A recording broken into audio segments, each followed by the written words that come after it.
Hey guys, welcome back to CarBuyer.com.sg. Today we have the hugest, giganticus, titanicus Kia Carnival, very large MPV. We're going to find out if it's just quantity or is it quality, and take a close look at how it's like to drive, what it's like inside, and much more. So join us. So the first thing you guys are going to say, it's 2021, man. Where's my SUV? Where's my sport utility, huh? Why is this car so low? Jokes aside, you know, SUVs are really popular, but like we saw with the Honda Odyssey, we have a review of that car, MPVs are still extremely useful vehicles because of the way they are designed. And Kia has tried something a little bit different with the new Carnival. Now, if the Carnival sounds familiar, that's because 2 generations ago, well, the first generation was here, and more than 10-15 years ago, that one looked terrible. I'll put a picture there for you to see compared to this one. And you know, it really shows how far Kia has come really in terms of vehicle design. And to talk about the new 4th generation Carnival right here, Kia is trying something a little bit different. Again, kind of reminiscent of what Honda is doing with the Odyssey. They're taking their boring MPV, packaging it really well, putting some nice premium design on it, making it look different and exciting. Okay, but before we go into that, what is the Carnival? It's a very large MPV at 5.15 meters long. It's probably the longest MPV on sale here right now. 3.09 meter wheelbase, which is freaking colossal. Probably about as long as, just a little bit shorter than the Mercedes-Benz long wheelbase S-Class actually. So obviously you're gonna look at this car if you want a lot of space, and this car is available in 2 versions. There's a 7-seat version and there's an 8-seat version. So this here is the 7-seat version with the lovely second row. We'll get into that later. All right, what you will notice first about the Carnival is that pretty cool front end. It's really quite a nice design. I quite like it myself. So look at how the grille and the headlights are kind of connected together, and they span the entire width of the car. Same thing with the bottom. You can see the fog lights at the 2 corners, and next to them are little air curtains. Aerodynamic touch there. Are they real? Are they real? Yes, they're real. Oh my god. Use your heart out, BMW. And a nice little chrome lip spoiler there. Okay. So the overall impression is one of lots of road presence, strength, and you look at how high the grille is, a lot higher than before. So that's a bit of the SUV inspired design right there. You know, makes the car look tough, make the car have a exceptional road presence with height. Here, looking a little bit closer. This is the LED headlights, and what is interesting is that we don't have like a plastic covered headlight section, but we have discrete headlight units. So here, this is the daytime running light here, and also this nice grille. Wow, really cool. It's kind of like the Sentinels from X-Men, Days of the Future Past, if you like that sort of thing. Okay. Not just the front end though. So we look at all these little tricks that Kia pulled to make the car look smaller than it is. So just look at this fender here, no contrast fender here, but a little crease there to break up the surface a little bit. Same thing down here, one chrome stripe down there. Trick that car makers often use to make a car look a little bit slimmer. Figure line shoulder down the, what do you call this? Sorry, it's a belt line going right down the side. And up here, where the ABC pillar is, nice little textured chrome. Nice touch there. Again, you're breaking up the surfaces of the car. You're making it look not so monolithic and giganticus, even though it is. Okay, around the back. I mean, not much you can do with the back of an MPV usually, but this is nice. Nice little figuring in the taillights, almost like an S-Class. And of course, we have a light bar. Woo, light bar! Everybody's got a light bar now. Have to have a light bar. Okay, so that's the design of the Carnival. Let's take a look at the inside. Okay, let's get in. Try and go as wide back as we can to give you a better view. Where's the start button? Here she is. Start button. Okay, startup sequence. Okay. That very Kia bong bong bong. Now, the last modern Kia we saw with, well, big Kia would be the Sorento, and you may want to check out our video review of that first to have some reference point. So the Kia Sorento brought a lot of technology to the 7-seat SUV segment, but the Carnival, I think, does really well when it comes to 7 seats or more. Okay, so if you look at this, how do I lower the? Oh, it's a bit loud. It's turning down the aircon. So if you look at this is not the usual 12.3 inch driver's display. It's a normal analog dials with a 4.3 inch little TFT screen there. And what that means is that this car actually does not have the blind spot monitor system that the Sorento does have, which when you signal, it'll show you your blind spot right here, on the screen. So it's not an active screen, so we can't have that system there. So minor loss there, but it still looks pretty cool. And on the left is the 12.3 inch infotainment screen, pretty much the same as the Sorentos. So this screen, by now we're very used to the Kia stuff. Nice graphics, doesn't look super modern, but it's really quite lag free, very fast to respond vehicle. Just play around a bit, let you have a look at this screensaver, display, sound. All right, and speaking of sound, actually this car has a Bose sound system, so it's actually pretty good for blasting tunes. Okay, we look down here, we have our climate control panel, and you can control the rear aircon right from here if you want to, on, off, and it's even reflected here. So that's quite a nice touch. I like this unity of purpose right there. Yeah. So, and this part is also touch sensitive. It's not a button, so not super. We don't super like that, as we saw. And if you want to know what we think about touch sensitive buttons, you can watch our review, or rather our walkthrough of the Mercedes-Benz S-Class, which is freaking full of touch sensitive buttons. That's my bar. And okay, sorry. Down here, USB ports, quite usual. Luckily, not a USB-C port, USB-A. That is the right thing to do, because nobody has a USB-C cable, C to C cable, that is. Okay, wireless phone charger. And just like the Kia Stinger, this car has Apple CarPlay and Android Auto. If you want to look around the cabin a bit more, let's look at the quality. So there's quite a nice touch here. So we have that sweeping band that goes all around, gives you a sense of grandness, and I don't know, like a sense of occasion. The S-Class has that too, for example. A little bit of hard plastic down here, very par for the course, but you will notice that there's a lot of gloss black plastic, which looks nice, but gathers fingerprints like no tomorrow. So all these buttons, really nice. Again, we can't really fault Kia much for build quality nowadays, because it really is uniformly excellent. Look at all these buttons too. Even the signal stalk, sorry, this is the wiper stalk, covered in black gloss plastic. This part too reminds me of the Seltos. Maybe a bit too much in places, but I think it overall looks pretty nice. Also some nice trim panel here, aluminium and all that. Yeah, this car also, I believe, has ambient lighting, but you can't see it in the daytime. But what you guys really want to see in an MPV is the back seat. So let's check out the second row right now.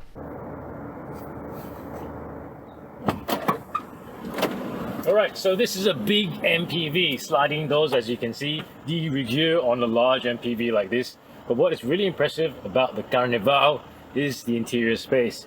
Now you can see already I have quite a bit of space here. 3.1 meter wheelbase will do that for you.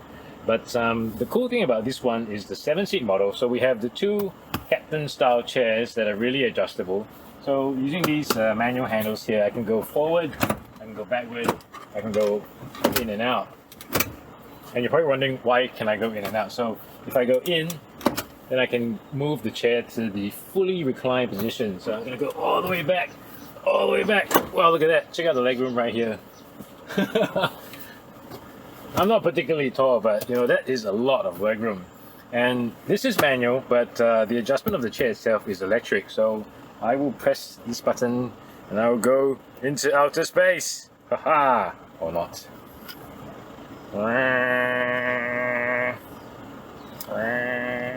And then I will, there we go.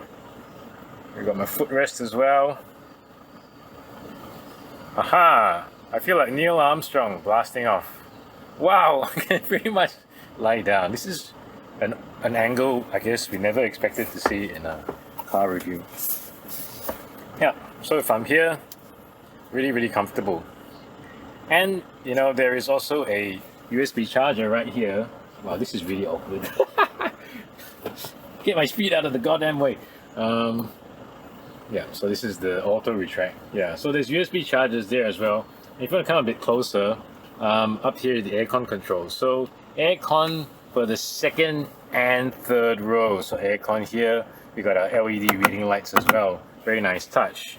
And obviously, if this was the 3-seat bench of the 8-seat model, you could definitely fit 3 adults here in comfort. But of course, it's just 2.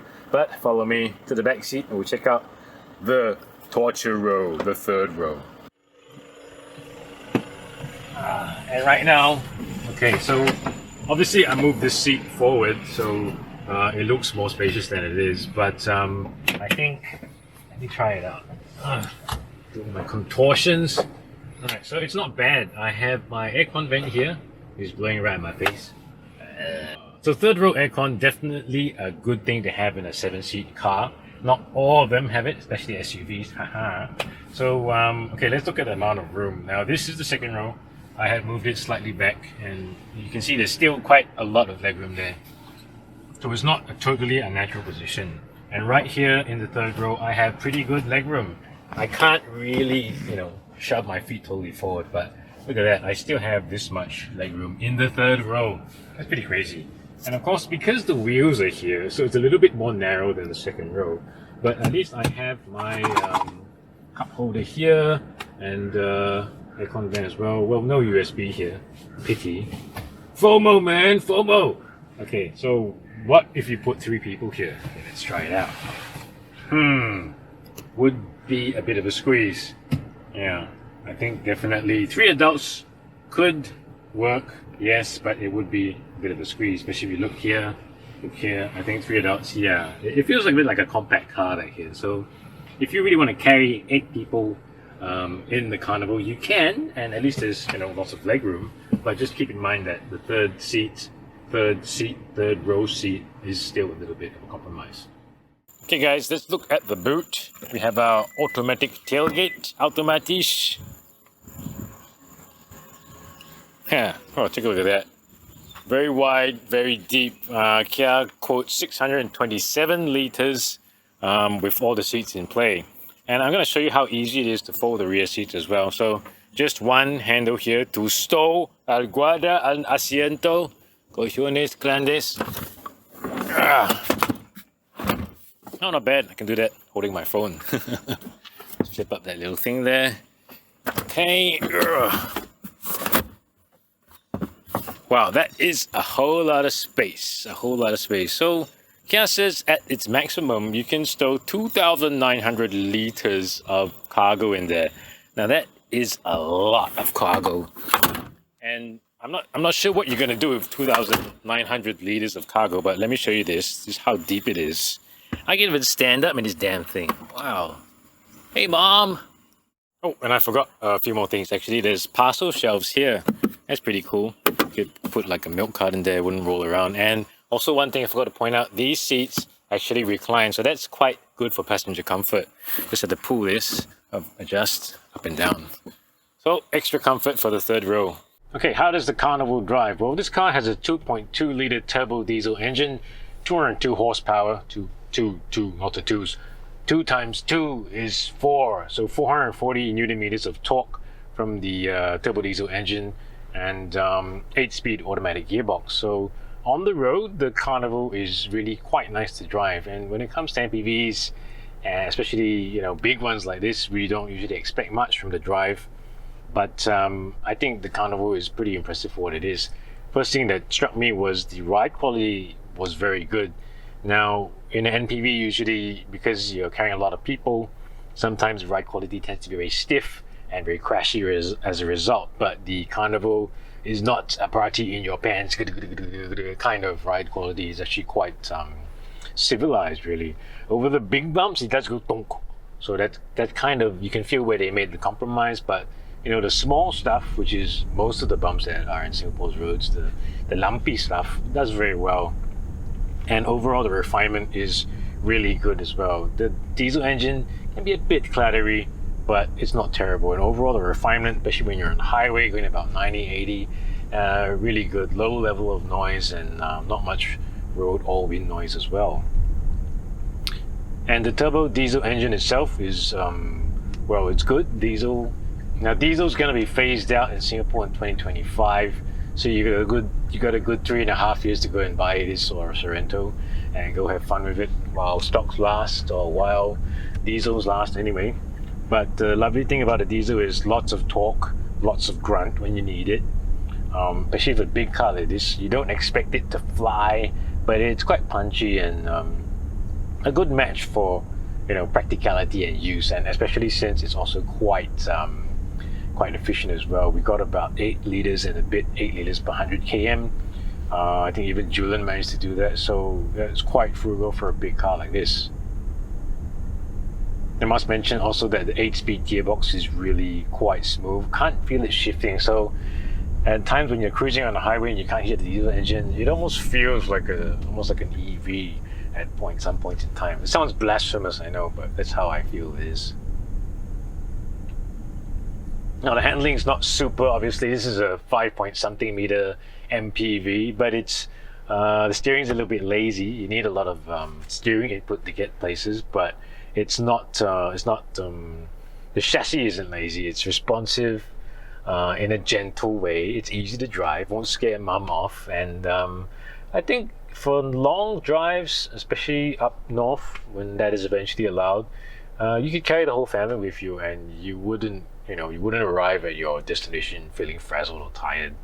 And the emphasis has been on comfort, usability, which is very sensible and matches what an MPV should do. And one last thing about the driving experience, since the Carnival is so huge, you're probably wondering how easy is it to maneuver and park. No getting around the size, just like a very long wheelbase limo. You have to be careful in tight car parks, but at least there is a 360-degree view camera, which you can, zoom in and out of. So quite useful, I think. Different views as well for the front, the back. In a big car like this, it comes in really handy. Okay, let's talk about competition and pricing now. The Carnival starts at around 200 plus grand, low 200s right now. Check out the CarBuyer news story or review to check out the exact pricing in Singapore now. And in this segment, the very large MPV segment, we previously only had cars like the Toyota Alphard, Toyota Velfire, they're the same thing, Nissan Elgrand, and there's also, to a lesser extent, the Volkswagen Chiron. Really great cars for the class, and they've kind of, they've been the standard bearers for this class, the extra large MPV class. And but they've also been around for a long time, and they're not the newest in terms of technology. When you drive an Alphard, it's nice MPV, like, you got a really tall stature, but you do feel a bit that these cars could be updated soon, and should be as well. And to address another thing on the Alphard, those cars are about 1.8 meters or more, so you really have to watch it in car parks. The the Carnival is about 1.7 something meters tall, so as a result, you can get into most car parks without worry. And regarding the Alphard height thing, I speak from painful experience, which I shall not go into. And to talk about the Chiron is slightly smaller, also getting on in years. If you want the European thing, sure, you pay a bit more, but there's less space as well. They have that really cool integrated child seat thing, which is nice. Okay, so let's talk about value. For the price, I think the Carnival gives you a lot of car for the money and a lot of features as well. Now let's see, these seats are automatic. These seats are also electrically adjustable. You got aircon in all 3 rows. We have ventilation in these seats as well. The button's right here. What else do we have? We got a sunroof here. We got a sunroof in front. We've got the digital display, 12.3 inches. We've got the adaptive cruise control. We've got the forward collision safety. We've got the lane keeping. What else do we have? We have the lovely gearbox. We have keyless. We have the smartphone charger. Basically, extremely well equipped for the price. And I think compared to the cars we just talked about, all those cars are at a disadvantage because they're older and also more expensive. So the big MPV class being what it is, but overall I think we can certainly recommend the Carnival MPV for 200 grand and 7 or 8 seats and a ton of features. I don't think you can get much better than this.